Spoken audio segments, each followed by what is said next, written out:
It's been 343 days since the virus that has ravaged our nation tragically claimed its first life.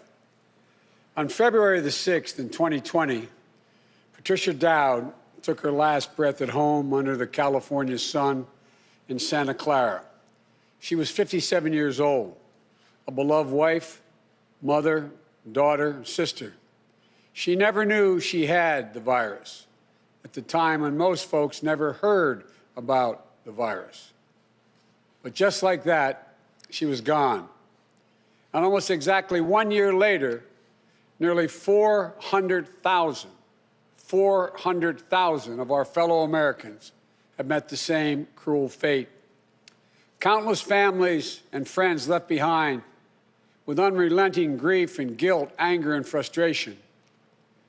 And the emptiness felt by the loss of life is compounded by the loss of our way of life. During this pandemic, millions of Americans, through no fault of their own, have lost the dignity and respect that comes with a job and a paycheck. Millions of Americans never thought they'd be out of work. Many of them never even envisioned the idea, are facing eviction, waiting for hours in their cars to feed their families as they drive up to a food bank. Millions have kept their jobs but have seen their hours and paychecks reduced, barely hanging on as well. That's happening today in the United States of America. Just as in the midst of the dark winter of this pandemic, as cases, hospitalizations, and deaths spike at record levels, there is real pain overwhelming the real economy. One where people rely on paychecks, not their investments, to pay for their bills and their meals and their children's needs. You won't see this pain if your scorecard is how things are going on Wall Street. But you will see it very clearly if you examine what the twin crises of a pandemic and this sinking economy have laid bare. The growing divide between those few people at the very top who are doing quite well in this economy and the rest of America. Just since this pandemic began, the wealth of the top 1% of the nation has grown roughly $1.5 trillion since the end of last year, 4 times the amount for the entire bottom 50% of American wage earners. Some 18 million Americans are still relying on unemployment insurance. Some 400,000 small businesses have permanently closed their doors. And it's not hard to see that we're in the middle of the once-in-several-generations economic crisis with a once-in-several-generations public health crisis. The crisis of deep human suffering is in plain sight, and there's no time to waste. We have to act, and we have to act now. This is what economists are telling us. More importantly, it's what the values we hold dear in our hearts as Americans are telling us. A growing chorus of top economists agree that the moment of crisis, in this moment of crisis, with interest rates at historic lows, we cannot afford inaction. It's not just that smart fiscal investments, including deficit spending, are more urgent than ever. It's that the return on these investments in jobs, racial equity, will prevent long-term economic damage, and the benefits will far surpass the cost. A growing number of top economists has shown even our debt situation will be more stable, not less stable, if we seize this moment with vision and purpose. And so tonight, I'd like to talk to you about our way forward, a 2-step plan of rescue and recovery, a 2-step plan to build a bridge to the other side of the crisis we face to a better, stronger, more secure America. Tonight, I'll lay out my first step, the American Rescue Plan, that will tackle the pandemic and get direct financial assistance and relief to Americans who need it the most. Next month, my first appearance before a joint session of Congress, I will lay out my Build Back Better recovery plan. It'll make historic investments in infrastructure, that Build Back Better plan. Infrastructure, manufacturing, innovation, research and development, and clean energy. Investments in a caregiving economy and in skills and training needed by our workers to be able to compete and win in the global economy of the coming years. Moody's, an independent Wall Street firm, said my approach will create more than 18 million good-paying jobs. Our rescue and recovery plan is a path forward with both seriousness of purpose and a clear plan, with transparency and accountability, with a call for unity that is equally necessary. And unity is not some pie-in-the-sky dream. It's a practical step to getting the things we have to get done as a country get done together. As I said when it passed in December, the bipartisan COVID-19 relief package was a very important first step. And I'm grateful for the Democrats, Republicans, and independent members of Congress who came together to get it done. But I said at the time, it's just a down payment. We need more action, more bipartisanship, and we need to move quickly. We need to move fast. Our rescue plan starts aggressively in order to speed up our national COVID-19 response. The vaccines offer so much hope, and we're grateful to the scientists and researchers and everyone who participated in the clinical trials. We're also grateful for the rigorous review and testing that has led to millions of people around the world already being vaccinated safely. But the vaccine rollout in the United States has been a dismal failure thus far. Tomorrow, I will lay out our vaccination plan to correct course and meet our goal of 100 million shots at the end of my first 100 days as president. This will be one of the most challenging operational efforts we have ever undertaken as a nation.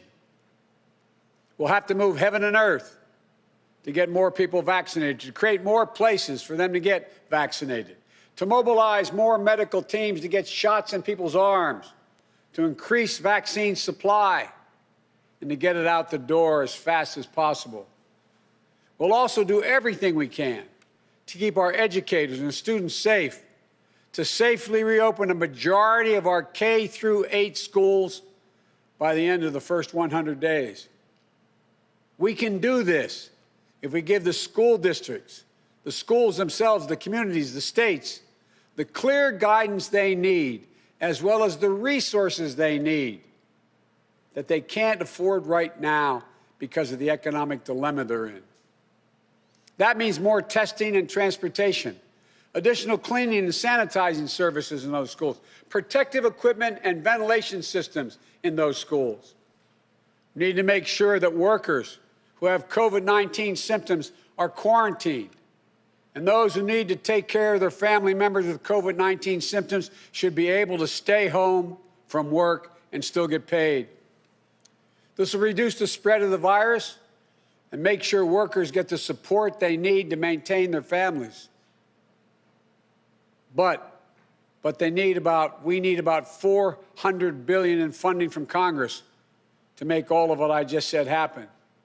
It's a great deal, but I'm convinced we are ready to get this done. The very health of our nation is at stake. Our rescue plan also includes immediate relief to Americans hardest hit and most in need.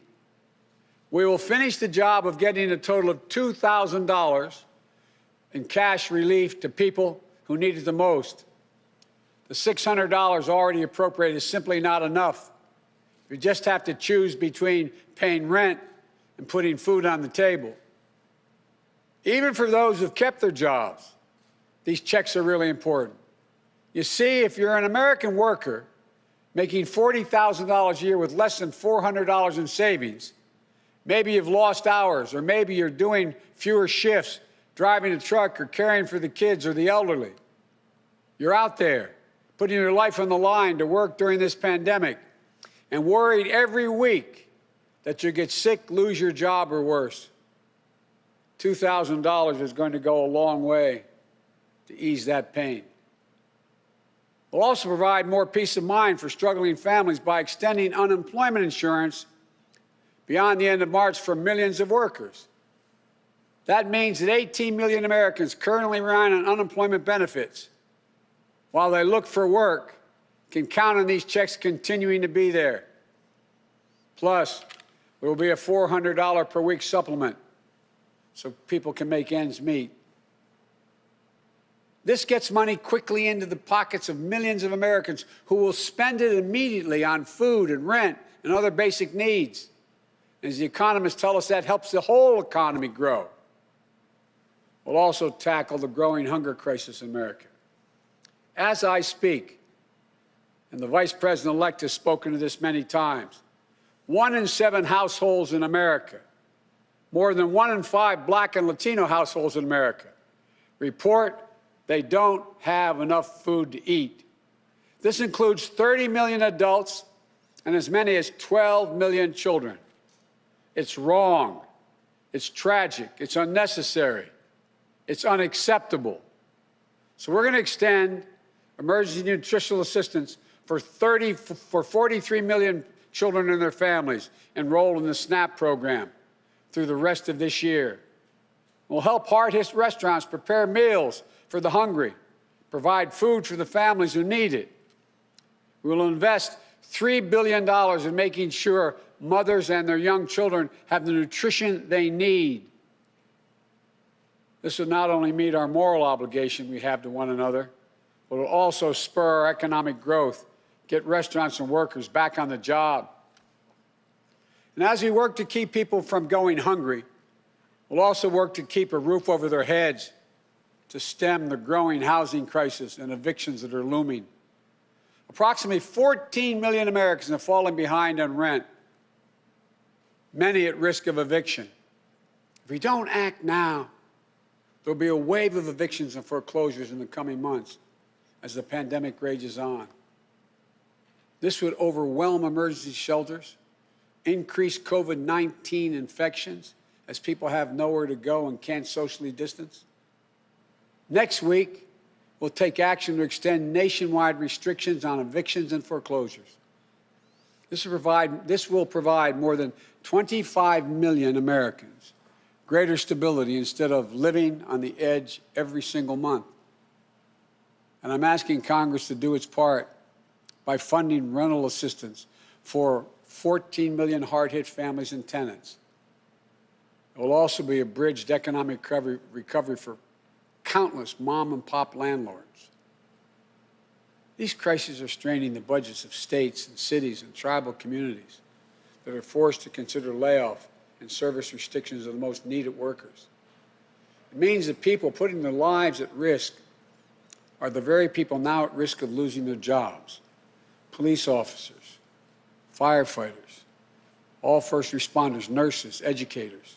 You know, over the last year alone, over 600,000 educators have lost their jobs in our cities and towns. Our rescue plan will provide emergency funding to keep these essential workers on the job and maintain essential services. It will ensure that vaccines are administered and schools can reopen. Vice President-elect Harris and I have been speaking with county officials, mayors, governors of both parties on a regular basis. We're ready to work with them, to help them get the relief they need. Our rescue plan will also help small businesses that are the engines of our economic growth, our economy as a whole, the glue that holds communities together as well. But they're hurting badly. And you realize they account for nearly half of the entire total U.S. workforce. Our rescue plan will provide flexible grants to help those hardest hit small businesses survive the pandemic, and the low-cost capital that will help entrepreneurs of all backgrounds create and maintain jobs, plus provide the essential goods and services that communities depend upon. Last week, I laid out how we'll make sure that our emergency small business relief is distributed swiftly and equitably, unlike the first time around. We're going to focus on small businesses on Main Street. We'll focus on minority-owned small businesses, women-owned small businesses, and finally having equal access to the resources they need to reopen and to rebuild. And we will be responsible with taxpayers' dollars, ensuring accountability that reduces waste and fraud and abuse like we did in the Recovery Act that I administered in our administration. Direct cash payments, extended unemployment insurance, rent relief, food assistance, keeping essential frontline workers on the job, aid to small businesses. These are the key elements to the American Rescue Plan that would lift 12 million Americans out of poverty and cut child poverty in half. That's 5 million children lifted out of poverty if we move. Our plan will reduce poverty in the Black community by 1/3, reduce poverty in the Hispanic community by almost 40%. And includes much more, like an increase in the minimum wage to at least $15 an hour. People tell me that's going to be hard to pass. Florida just passed it. As divided as that state is, they just passed it. The rest of the country is ready to move as well. It should be a national minimum wage of $15 an hour. No one working 40 hours a week should live below the poverty line. And that's what it means. If you work for less than $15 an hour and work 40 hours a week, you're living in poverty. It includes access to affordable child care that will enable parents, particularly women, to get back to work. I look forward to working with members of Congress of both parties to move quickly to get the American Rescue Plan to the American people. And then we can move with equal urgency and bipartisanship to my Build Back Better recovery plan that I will call for next month to generate even more economic growth. American manufacturing was the arsenal of democracy in World War II. It will be so again. Imagine a future made in America, all made in America, and all by Americans. We'll use taxpayers' dollars to rebuild America. We'll buy American products, supporting millions of American manufacturing jobs, enhancing our competitive strength in an increasingly competitive world.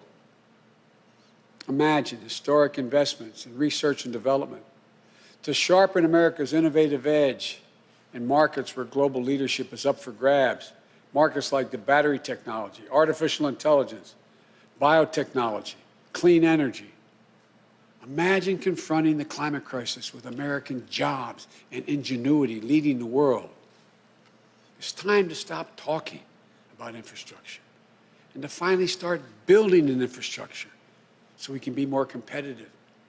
Millions of good-paying jobs that put Americans to work rebuilding our roads, our bridges, our ports, to make them more climate resilient, to make them faster, cheaper, cleaner, to transport American-made goods across our country and around the world.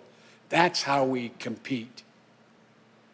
And imagine millions of jobs in a caregiving economy to ease the financial burden of caring for young children and aged loved ones.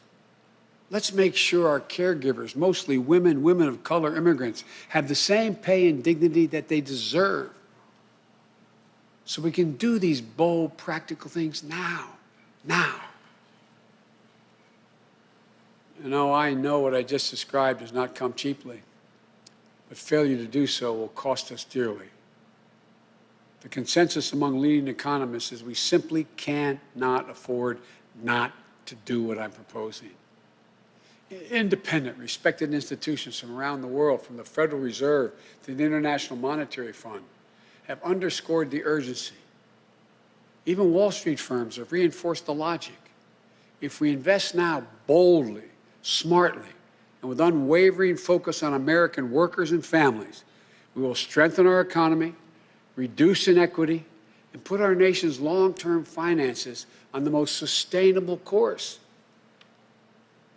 And where we're making permanent investments, recurring investments, as I said in the campaign trail, we will pay for them by making sure that everyone pays their fair share, not punishing anybody. We can do it without punishing a single person by closing tax loopholes for companies that ship jobs overseas, or to allow American companies, 90 of them, the top Fortune 500, to pay zero in federal income taxes, asking everyone to pay their fair share at the top so we can make permanent investments to rescue and rebuild America. It's the right thing for our economy. It's the fair thing. It's the decent thing to do. We not only have an economic imperative to act now, I believe we have a moral obligation. In this pandemic, in America, we cannot let people go hungry. We cannot let people get evicted. We cannot watch nurses, educators, and others lose their jobs. We so badly need them. We must act now and act decisively. My fellow Americans, the decisions we make in the next few weeks and months are going to determine whether we thrive in a way that benefits all Americans, or whether we stay stuck in a place where those at the top do great, while economic growth for most everyone else is just a spectator sport, and where American prospects dim, not brighten. These investments will determine whether we reassert American leadership and outcompete our competitors in a global economy. We're better equipped to do this than any nation in the world. Or whether we watch them catch up and pass us by. Together, I know which path we'll choose.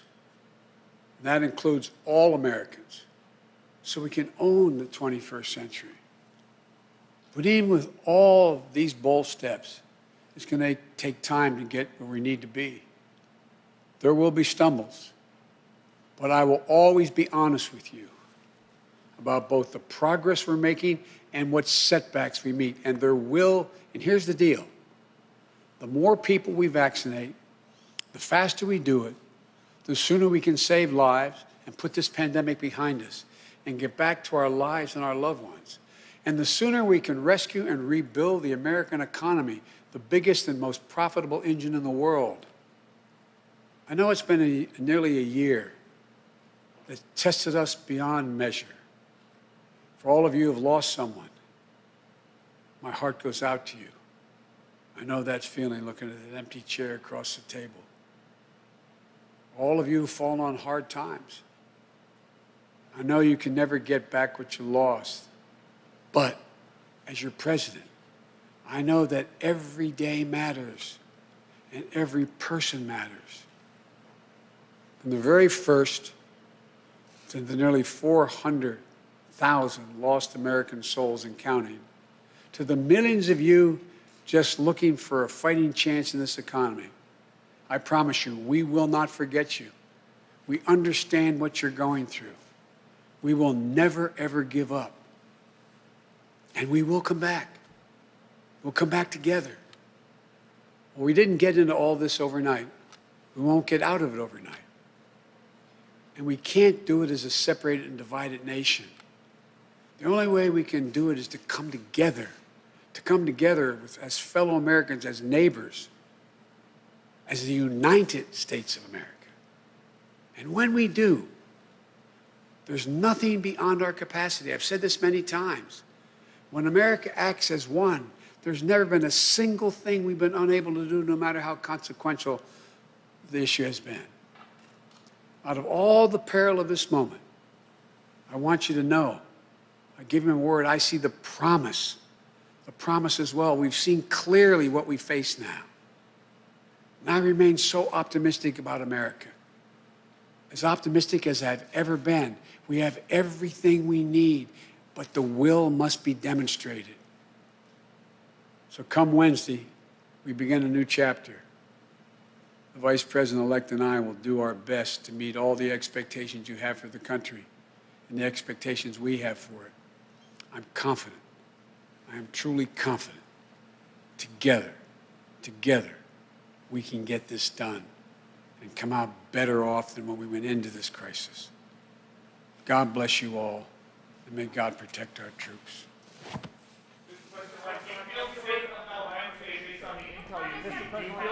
Have you heard from the parliamentarian about bifurcation, sir? Will bifurcation work with this agenda and impeachment? Come on, guys, travelers, we need to load.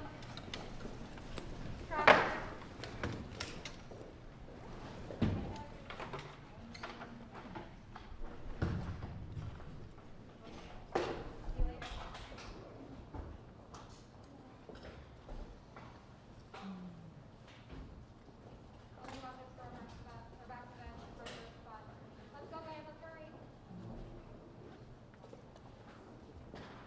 Bye, travelers.